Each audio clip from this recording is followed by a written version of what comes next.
Doctor Babasaheb Ambedkar. एक वादळी पर्व, प्रचंड झंझावात, तेजस्वी क्रांतीसूर्य ज्याच्या तेजोमय कर्तृत्वाने भारतभूमीवर लखलखीत किरण पडली आणि प्रत्येक भारतीयाचं जीवनमान प्रकाशमय झालं.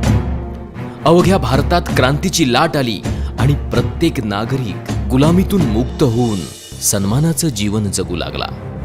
पण बाबासाहेब म्हणजे दलितांचे कैवारी, मागासवर्गीयांचे उद्धार करते, आरक्षणाचे जनक, एवढीच अपुरी माहिती आपल्या सगळ्यांभोवती फिरते आहे.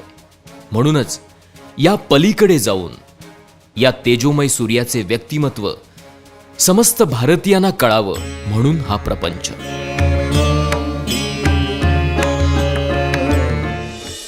एकविसाव्या शतकातील सगळ्यात विद्वान व्यक्तिमत्व म्हणून कोलंबिया विद्यापीठाने डॉक्टर बाबासाहेब आंबेडकरांना गौरविलं. पाश्चिमात्य देशात बाबासाहेबांना चॅम्पियन ऑफ ह्युमन राईट्स असं म्हणतात. अमेरिकेसारखा देश त्यांना फाउंडिंग फादर ऑफ इंडिया अशी पदवी बहाल करतो. यामागची कारणं लक्षात घेतली तर व्यक्तीच्या प्रतिष्ठेसाठी, राष्ट्राच्या एकतेसाठी त्यांनी आपल्या वैचारिक भूमिकेमधून उचललेली पावलं ही पाश्चिमात्य आणि विकसित देशासाठी मार्गदर्शक हमरस्ता बनतात. म्हणूनच आरक्षणातील संविधानाचा मसुदा जगाने न्यू डेमोक्रॅटिक कॉन्सेप्ट म्हणून गौरवला आणि अमेरिका सुद्धा त्याचा पाठपुरावा करते. बाबासाहेबांनी आपल्या संपूर्ण जीवन पद्धतीत बुद्ध, फुले, संत कबीर यांना गुरु मानलं आणि त्यांच्याच विचारांची छाप त्यांच्या समग्र साहित्यामध्ये आणि चळवळीमध्ये आपणाला दिसते. भारताच्या भूमी स्वातंत्र्याचा लढा प्रत्येकजण आपापल्या परीने लढतच होता, पण भारतीयांच्या स्वातंत्र्याचा लढा फुलेंच्या जीवन पद्धतीला आदर्श मानून बाबासाहेब लढत होते.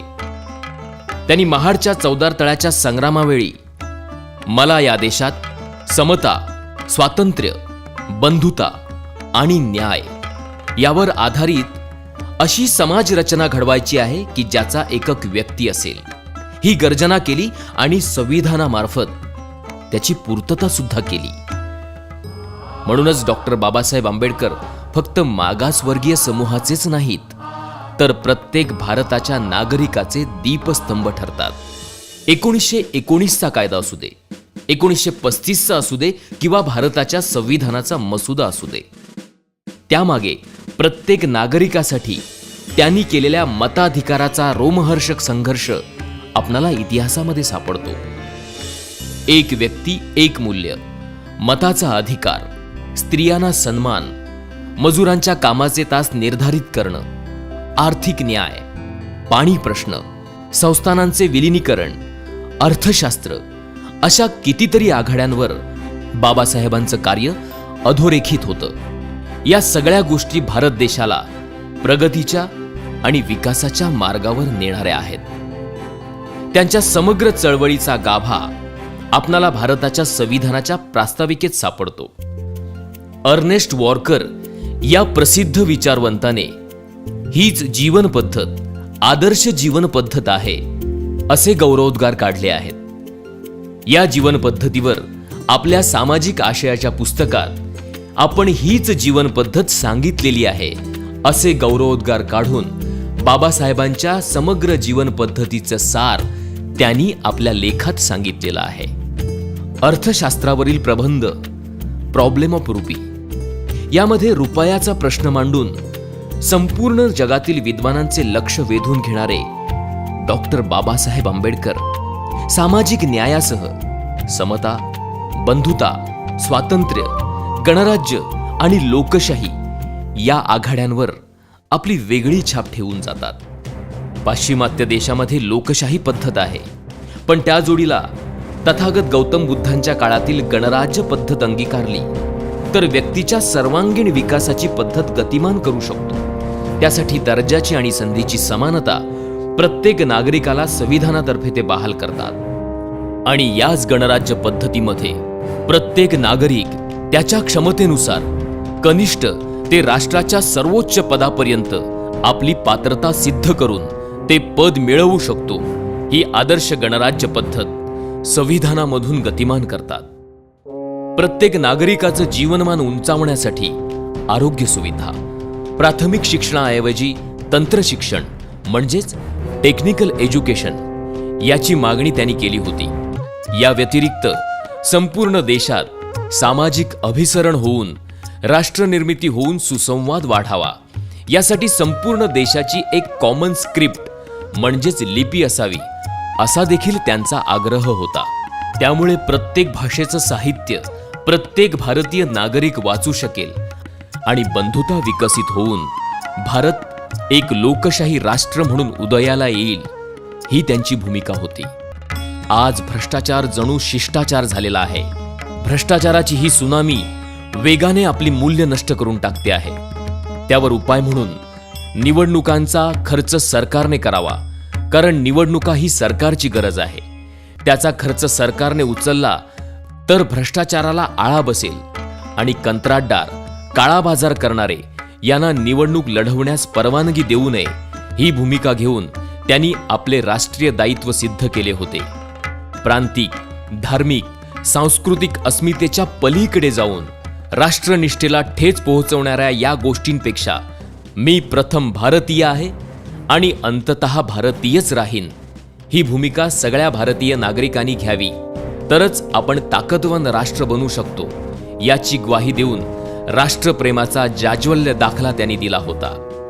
या व्यतिरिक्त कामगारांना मिळणाऱ्या प्राथमिक सुविधा, रोजगार बदली, कामगार राज्य विमा, कामाचे तास निर्धारित करणं, कामगारांना हक्कासाठी न्यायासाठी संघटनेची मान्यता, महागाई भत्ता, पगारी सुट्ट्या, आरोग्य विमा, कायदेशीर संप अधिकार, भविष्य निर्वाह निधी म्हणजेच प्रॉव्हिडंट फंड, कामगार कल्याण निधी, भारतीय सांख्यिकी कायदा, शेतकरी धोरण, जमीन धोरण, मध्यवर्ती विद्युत तांत्रिक समिती, हिराकूड धरण, दामोदर खोरे प्रकल्प, नद्या जोडणी प्रकल्प, भाकरा नानगल धरण, भारतीय रिझर्व्ह बँक, राज्य विभागणी आयोग, याशिवाय महिलांसाठी मालमत्तेचा अधिकार, घटस्फोटाचा अधिकार, प्रसूती पगारी रजा, महिला कामगार संरक्षण कायदा, हिंदू कोड बिल, वडिलांच्या संपत्तीमध्ये